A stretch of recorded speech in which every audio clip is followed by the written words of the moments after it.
It's looking like it's Andy Dalton season here in London. What the possible quarterback change means for the New Orleans Saints offense and how it all impacts their chances of winning against the Minnesota Vikings. We got all that and a little bit of lagniappe for you on today's episode of Locked On Saints. You are Locked On Saints, your daily New Orleans Saints podcast. Part of the Locked On Podcast Network, your team every day.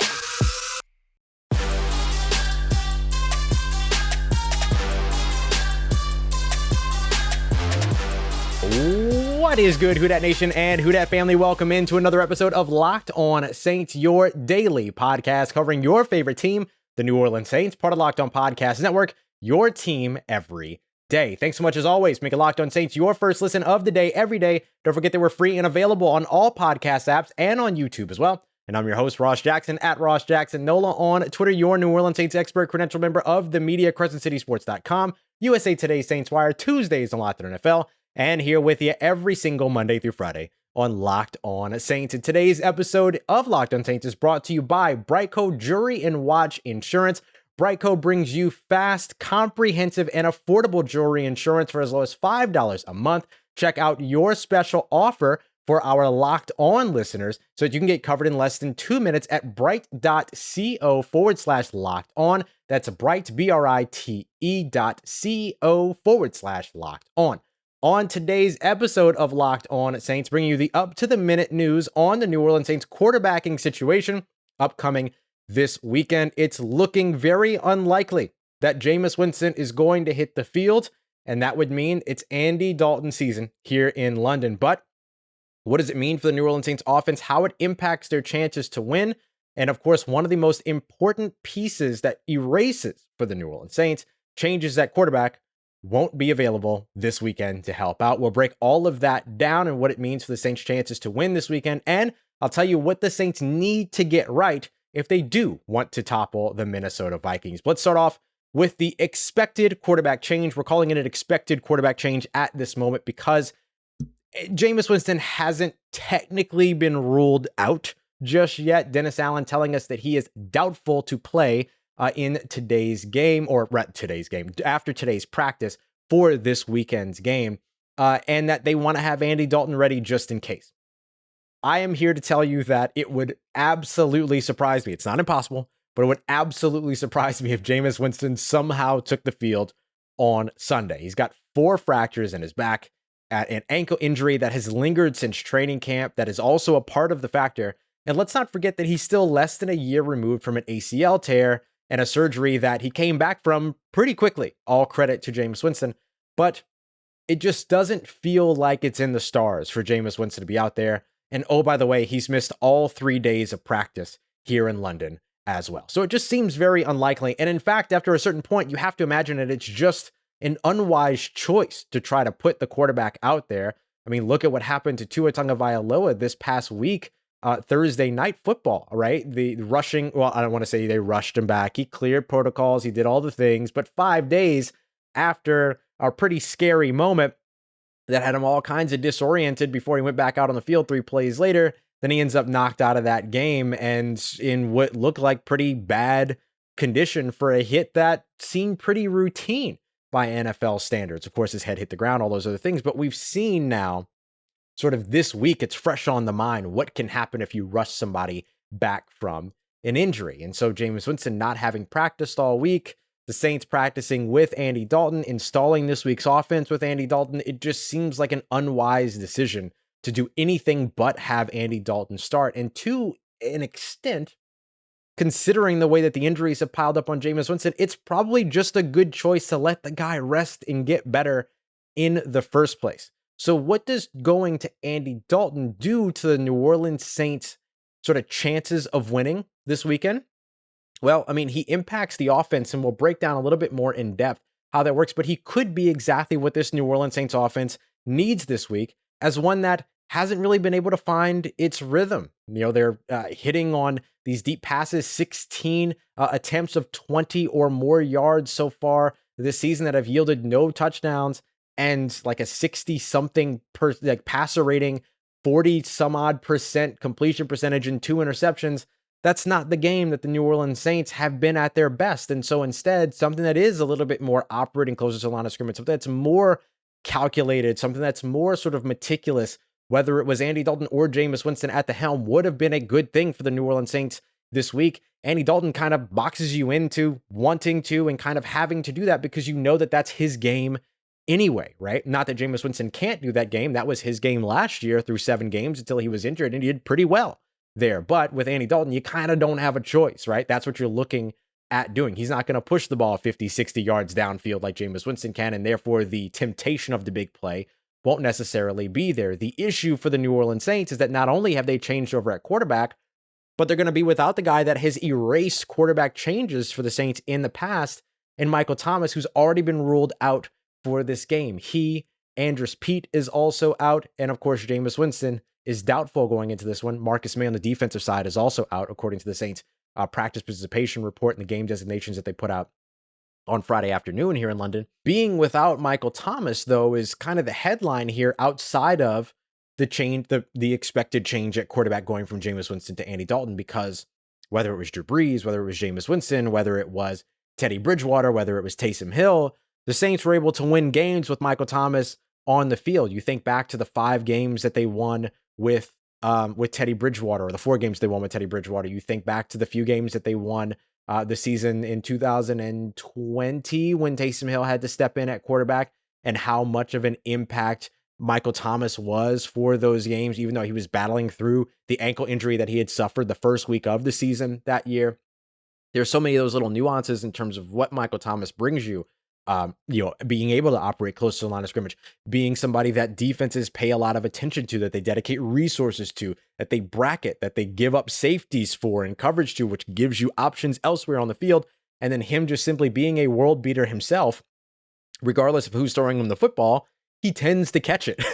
Kind of like what Jameis Winston mentioned before the season began. Mike's over there somewhere, and you just need to put the ball in his general vicinity and he'll go out there and make a play. He would have been a fantastic piece to have opposite, or not opposite, but with Andy Dalton at the helm to kind of erase some of the errors that might come with Andy Dalton getting his first start ever as a New Orleans Saints quarterback and in this offense.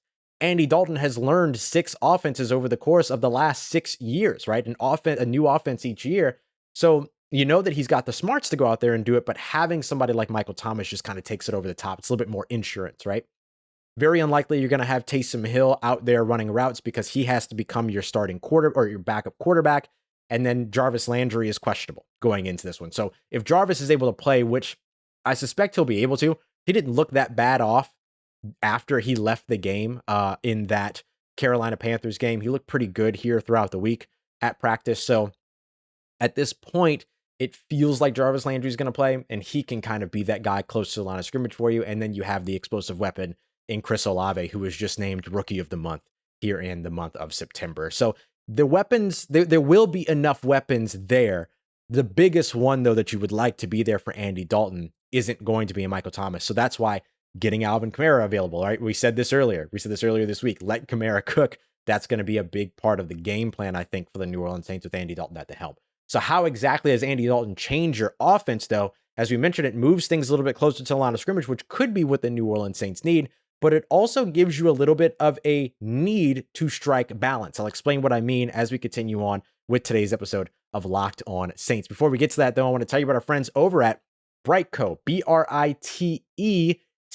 Remember that spelling, because you're going to want to head over to bright.co/locked-on in order to take advantage of this really cool deal, because Brightco gives you everything that you need in terms of jewelry and watch insurance. If you have maybe like a timepiece that you really love, listen to me saying timepiece because I'm here in England. Let's say that maybe you're about ready to propose and you want to make sure that you have all the confidence in the world. You don't want to have to worry about losing the ring, things like that. Well, Brightco gives you that insurance, which gives you the confidence to be able to pull off your proposal the way that you want to. So just make sure you go and check them out. Bright.co. Remember, that's BRITE.co/locked-on, so that you can check out their jewelry insurance and get your pieces insured in less than like 2 minutes for as little as $5 a month. Really, really good stuff here at bright.co/locked-on. Go and check them out today. All right, family, continuing on with today's episode of Locked On Saints. Thanks again for making us your first listen of the day every day. I know the episode's coming out a little bit late for you today on this Friday, but I'm here in London. You can see I've got a picture of Big Ben behind me. It's not actually Big Ben yet, but I'm going to go and do all that stuff tomorrow on Saturday. But we're here in London, making sure that you're getting all the information that you need. So I wanted to wait until after practice was done today. So we went out to practice. We saw a little bit of the open media portion, and then we went to the team sort of next area so that we could get some questions in with Dennis Allen, our pressers, things like that. Spoke with Dennis Allen, spoke with Traquan Smith, spoke with a few others over on the offensive side as well. And it seems that Andy Dalton is going to be the guy going into this game. Again, it's not official because Jameis is technically doubtful. If they want to surprise everybody and play him on Sunday, they're going to have to kind of upgrade him to questionable on Saturday. You're not going to be able to go from doubtful to playing without some type of an upgrade on Saturday. So that's something to keep an eye out on. If Winston doesn't get upgraded, then at that point, it's pretty much for sure that he's going to be out on Sunday. If he does get upgraded, maybe it's a little bit of gamesmanship, maybe it's not, but definitely something to watch out for. In any case, though, it seems most likely that Andy Dalton's going to be the guy going into this game. And a lot of Saints fans have been asking for this for the past couple of weeks, just based on Jameis Winston's performance, but in other cases, Jameis Winston's injuries, which have been big. And it's not just the back injury, which we've all been paying attention to, but Dennis Allen told us today during his presser that it's also a little bit of the lingering ankle injury from training camp. Remember, he missed a little bit of training camp early on before in the offseason before the season began. So with Andy Dalton now coming in as we expect on Sunday, how does that end up impacting the New Orleans Saints offense? It kind of changes this offense in a lot of different ways. I'll tell you the two most important ways, though. The first of which is what we kind of already discussed. It'll force the New Orleans Saints offense to play a little bit closer to the line of scrimmage. So you're going to need to focus on minimizing mistakes, maximizing efficiency. So, if you're going to pass on 1st and 10, you're looking at picking up 5 yards so that you give yourself a 2nd and short. Then you're looking at picking up a couple yards so you give yourself a 3rd and short so that it makes everything manageable. So you want to play ahead of schedule. When I say ahead of schedule, it just simply means you want to make sure you're gaining an appropriate amount of yards each down. That pretty much just sounds like good football. But if you look at where the New Orleans Saints were last week, throwing an incomplete pass on 1st down and then running on 2nd and 10 6 times during the game against the Carolina Panthers is not the formula for efficient football ever, right? So going into this game with Andy Dalton, you don't want to be stuck playing from behind the sticks. You don't want to be stuck with 3rd and 8s, 3rd and 10s, things like that, especially when you're also dealing with injuries on the offensive line as well, with Andrus Peat out for this game and Calvin Throckmorton playing at at left guard. So you don't want the 7-step drops for Andy Dalton. You want 3 stops and you want 3 steps in throw. You want 5 steps in throw. You want quick slants. You want those things that the New Orleans Saints offense from about 2018 to 2020 were effectively predicated on with Drew Brees at the helm. And even before that, right? It's still a little bit of that slice 'em, dice 'em type of approach over on the offense. So it gives you the opportunity to be able to do that with Andy Dalton. The next, and not only does it give you the opportunity, it kind of forces you to have to do it because, again, you're not really going to go with these long, deep developing routes with Andy Dalton at quarterback. You might take a shot here or there, but it's not going to be a high to low read with longer developing routes and 7-step drops in this offense anymore. It's going to be a little bit more of the quick, distribution type of offense, the sort of more calculatory approach. The other thing that it does is that it begs the New Orleans Saints to effectively have some balance in this game. They have been a heavy passing offense so far this season. With Andy Dalton at the helm, you're going to want to, and with a backup quarterback, it's not even just with it being Andy Dalton, right? It's a backup quarterback. So you're going to want to lean in on your run game. I had the great opportunity to speak with T-Bob and Jacob Hester over at ESPN Baton Rouge for Off the Bench this morning. And one of the things that I was asked by Hester was, who do I think was the position group that really needs to take a step forward? And I don't necessarily think that it's on the position group solely to take a step forward. It's about game planning and play calling as well. But the running back position needs to be a focus in this game, whether it's running the ball with Alvin Kamara or utilizing Alvin Kamara in the passing game, which could mean lining him up out wide and having him and Mark Ingram on the field at the same time to kind of force that Minnesota Vikings defense to hesitate, to think a little bit too much. So if you're able to do those things and get Alvin Kamara that kind of involved or boost his involvement based upon from what we've seen so far this season, which is 19 receiving yards so far. It's not been a focus for the New Orleans Saints. And I think that changes with any backup quarterback at the helm, but also Andy Dalton, who has experience working with receiving backs that can catch out of the backfield like Joe Mixon and Tony Pollard when he was in Dallas. I guess you can throw Ezekiel Elliott in there too, but Tony Pollard is the better of the two running backs. And maybe that's a hot take. That's the way that I feel about it. So for me, those are the two biggest ways that the New Orleans Saints offense gets impacted with Andy Dalton. To recap, the first of which is that it forces you to play a little bit closer to the line of scrimmage, allows you to focus on distribution, spreading the ball out, attacking more laterally than vertically. It eliminates some of the deeper developing routes that you're waiting for, route combinations. It eliminates some of the 7-step drops, or maybe you get a little bit too much depth when you're starting for the first time in an offense where you want to land on a certain spot when you're a quarterback so you're in the pocket. But if you go too far back, then you make yourself susceptible to the edge rushes. Those types of intricacies and nuances now become concerns with someone that's, I'm going to use the word inexperienced in the offense, but all that I really mean is new to the offense, right? New to the system and new to the communication of the offensive line. And then the other most important part is that it begs you to balance this offense a little bit and get the running backs a little bit more involved. I would even say getting the tight ends a little bit more involved would be beneficial for this New Orleans Saints team as well. That's over on the offensive side. It's not all solid for the Saints on the defensive side either. So what is it that the New Orleans Saints absolutely need to get right in order to win on Sunday against the Minnesota Vikings? We're going to break that down for you next as we continue on and wrap up today's episode of Locked On Saints. Let's get it, Who Dat Nation. Wrapping up today's episode of Locked On Saints with the thing the New Orleans Saints absolutely need to get right if they want to win against the Minnesota Vikings on Sunday. And that thing is simple. Limit as best you can Dalvin Cook. That's it. The New Orleans Saints, so far this season through 3 games, have given up 2 100-yard rushers. You remember it wasn't that long ago that they had a streak of 20-plus games or so where they didn't do exactly that. That ended up being decimated once the Saints traveled to Philadelphia.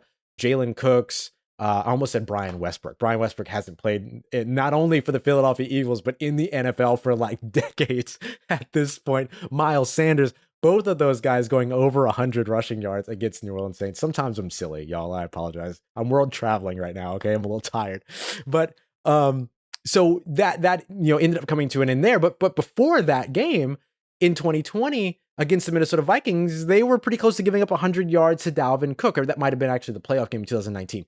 But either way, they were really, really close to giving up 100 yards to Dalvin Cook, and Dalvin Cook has been somebody that's been a little bit of a thorn in the side of the New Orleans Saints defense. He hasn't really gone off against them or anything like that. And to be honest with you, this season, he's not been his usual self. He's dealing with a shoulder injury. He's only got like 37 receiving yards, got just over 200 rushing yards and 1 rushing touchdown. But this is not the game that you want to see Dalvin Cook all of a sudden get right. And that's where the New Orleans Saints have to be able to, in and of themselves, get right. And that's in run defense. Because again, they've given up 100-yard rushers in 2 of the last 3 games, something this team used to pride itself on for not doing at all. They haven't gotten a big pass rush going, but they're just beneath the middle of the NFL when it comes to their run defense. They're like 18th in the NFL there in terms of run stop win rate over at ESPN. 32nd in the NFL when it comes to pass rush win rate, but we talked about that a couple of days ago on Wednesday's episode. You can go back to Locked On Saints and check that out if you want to.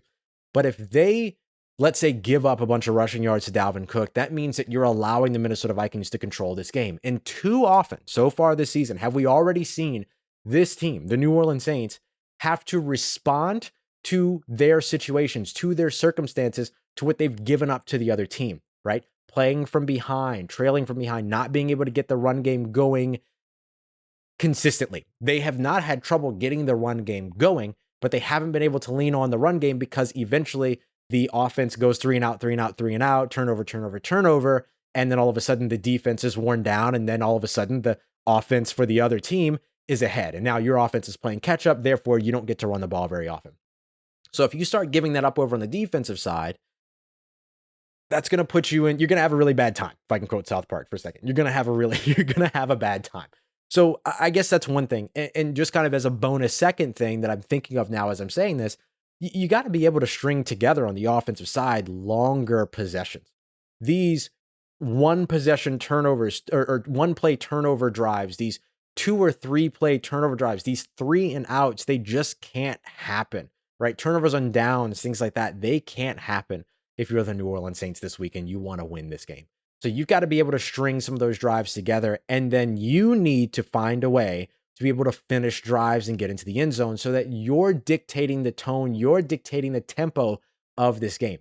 If the Saints are able to do those things, which goes back to what it is that Andy Dalton brings you and how he impacts the Saints offense, just like any backup quarterback would impact any team's offense, where you're, playing things a little bit more meticulously, a little bit more calculated and all of that, safer, higher percentage throws, higher percentage plays. And if you're able to matriculate your way down the field and then end up in the end zone, that allows you to sort of set up what it is that the other team is responding to, as opposed to you as the New Orleans Saints having to respond to what the Minnesota Vikings are doing, right?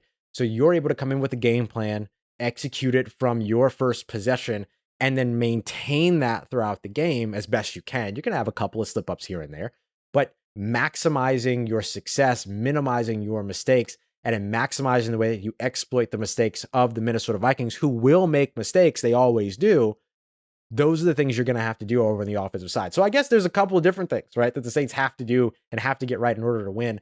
But honestly, winning in the trenches, both in the offensive and defensive side, becomes such a big part of it. And if you limit Dalvin Cook, and if Dalvin Cook rocks out of this game with, let's say, less than 60 rushing yards, you're doing good. Like, that's where you want to be. Now, you can't give up 100 to Alexander Mattison, right? You gotta balance it all out. But you can't give up long possessions, lots of success in the run game where the Minnesota Vikings are going to be able to chew up the clock and dictate what it is that you're doing on the defensive and offensive side. So it kind of starts there. It starts with your defensive line, which is what Cam Jordan will tell you, which is Demario Davis, which is what Demario Davis will tell you. It's what coaching will tell you, that it all starts and ends in the trenches for the New Orleans Saints defense, which then can influence what the New Orleans Saints offense is able to do and how they're able to capitalize on game situations. So in an early season that's already felt so arduous, that's already felt like there are so many concerns, the New Orleans Saints have the ability to come here in London and get right before they head home against the Seattle Seahawks. And then the schedule just gets kind of, the gauntlet sets in for the Saints. So this is a very important kind of must-win game, which is weird to say about week 4 of the regular season, but that's just simply where the New Orleans Saints are right now. If they're able to come out of London here, even up their record 2-2, they're in a much better position in terms of their outlook for the rest of the season. Better yet, if they can come out of this game 2-2, having figured something out on offense, regardless of which quarterback it is that figures it out, it influences what they can do for the rest of the season. The intriguing thing to watch is what happens if Andy Dalton has a killer game this weekend. What does that mean for the New Orleans Saints? Does that impact their decision moving forward in terms of who their quarterback is for the rest of the season? Does that end up impacting the way that they deploy Jameis Winston, even if he does remain the starting quarterback, which I feel like would be the most likely scenario? Either way, the Saints might learn something this weekend. What they do with the information, though, is going to be huge next week. So make sure you continue to follow along here with the Locked On Saints podcast, as we've got our postcast live show that will take place as soon as I can get back to the hotel after Sunday's game, win or lose. And then, of course, Monday through Friday, all next week, keeping you up to date with everything going on around Jameis Winston's injury, Michael Thomas's injury. When is he going to be back? Is he going to be okay for the rest of the season? And then, of course, what could turn into a bit of a quarterback controversy. You're not going to want to miss it. We're going to break it all down here as we continue on throughout the week and throughout the regular season here at Locked On Saints. Appreciate you, as always, making us your first listen of the day every day.